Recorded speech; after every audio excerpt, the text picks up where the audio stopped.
E aí, tudo bem com você?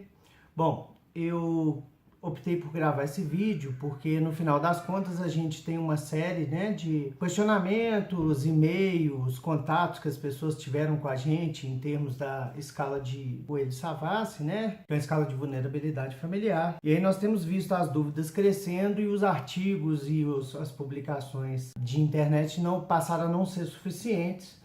Então eu estou optando por gravar essa série de vídeos explicando um pouco do que é a escala, qual que é a utilidade dela, como que ela surgiu e para que ela se aplica, qual a evidência que nós já temos acerca dela, Então esse é o primeiro dessa série de vídeos e nesse primeiro vídeo eu vou explicar um pouquinho para vocês da história mesmo da escala, onde e como que ela surge.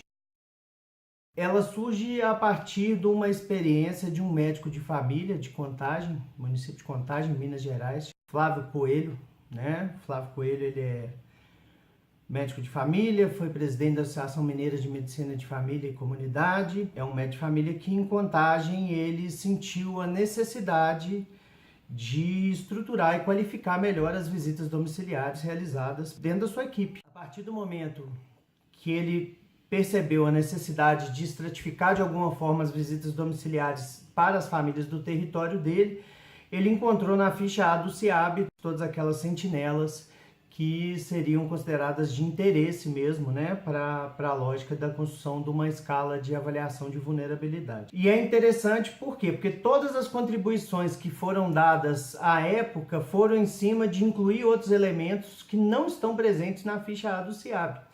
Eu ouvi uma vez do pessoal do Rio de Janeiro, da residência lá da UERJ, que a escala é muito boa, o que talvez precisasse melhorar é o CIAB. Infelizmente agora o CIAB ele melhora com o CIS-AB, que é uma evolução do ESUS.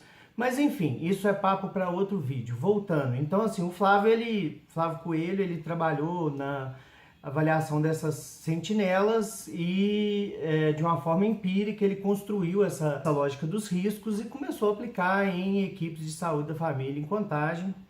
E no primeiro Congresso Mineiro de Medicina de Família e Comunidade, então, o Flávio ele acaba que ele apresenta isso dentro de uma das mesas como um tema livre e nós percebemos que uma série de pessoas começaram a utilizar essa escala no interior de Minas, fora de Minas Gerais, e aí assim, no congresso seguinte a gente já tinha, no congresso nacional seguinte a gente já tinha uma série de artigos publicados, assim, de trabalhos apresentados sobre essa escala, e isso coincide com a reativação da Revista Brasileira de Medicina de Família e Comunidade com a chamada para artigos. Eu me coloco à disposição do Flávio no seguinte sentido: olha, Flávio, você tem um instrumento que você construiu a partir da lógica das equipes de saúde da família, que é excelente.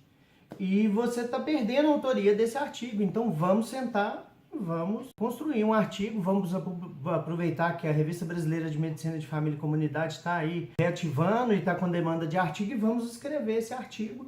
E esse artigo foi escrito na casa dele, eu e ele. Flávio sempre um pouco mais poético, eu sempre um pouco mais cientificista. Mas enfim, pegamos os dados que ele já tinha utilizado a partir dos bancos de dados, do CIAB que ele tinha disponível. Contagem sempre teve uma proximidade muito grande, da gestão com os profissionais, enfim. E aí, em cima desses dados coletados, foi publicada a primeira versão do artigo, que saiu no número 2 da Revista Brasileira de Medicina de Família. Isso gerou uma série de outras publicações secundárias que vão culminar em um corpo de evidências que nós também vamos discutir. Mas para você entender, então esse foi o primeiro artigo.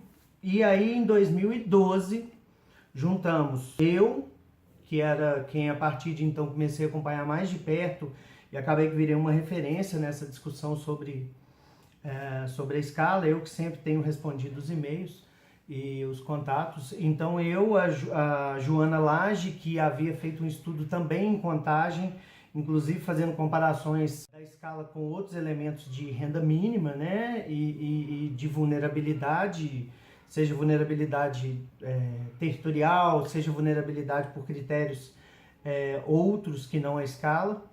E o próprio Flávio, nós sentamos e construímos esse segundo artigo, que foi para o Journal of Management and Primary Healthcare, exemplo, e é um segundo artigo que define ou discute cada sentinela, explicando o que cada uma significa, e em cima disso também procurando trazer mais entendimento e mais noção do que significa e do que seria realmente a utilidade da escala, entendendo que ela não é só uma escala de definição de visitas ou priorização para visita, mas uma escala que ela trabalha realmente com a lógica de identificar famílias mais vulneráveis e dedicar recursos a essas famílias mais vulneráveis.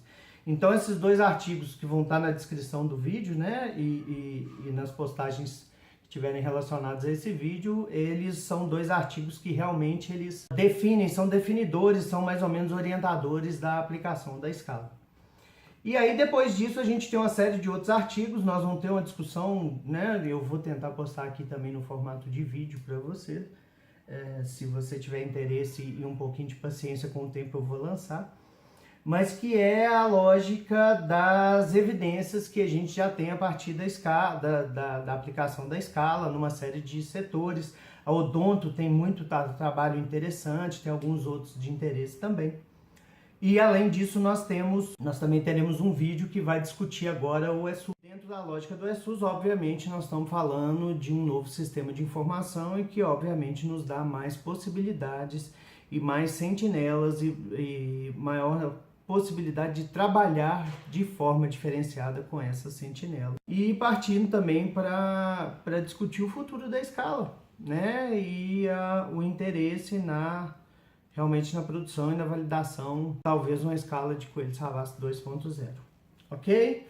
Então, muito obrigado. Vou passar a seguir algumas, além das referências, algumas explicações mais básicas, links para algumas aulas vão estar aí na descrição do vídeo e na postagem também, ok?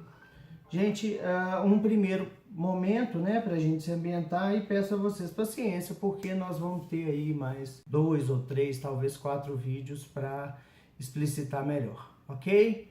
Obrigado, até o próximo vídeo. Abraço!